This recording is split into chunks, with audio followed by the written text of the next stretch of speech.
বিধায়ক পদ্ম হাজৰিকালৈ চতিয়া ৰত্ন উপাধি বৃহত্তৰ চতিয়াবাসীৰ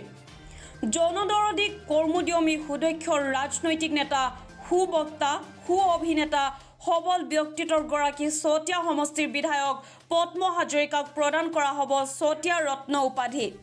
বৃহত্তৰ চতিয়াবাসী ৰাইজৰ সহযোগত চতিয়া নাগৰিক সভাই বিধায়ক পদ্ম হাজৰিকাক প্ৰদান কৰিব এই চতিয়া ৰত্ন উপাধি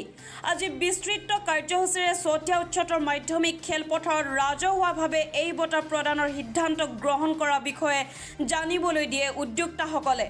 উল্লেখ্য যে ইয়াৰ পূৰ্বে বিধায়কগৰাকীক অসমৰ বিভিন্ন সামাজিক সাংস্কৃতিক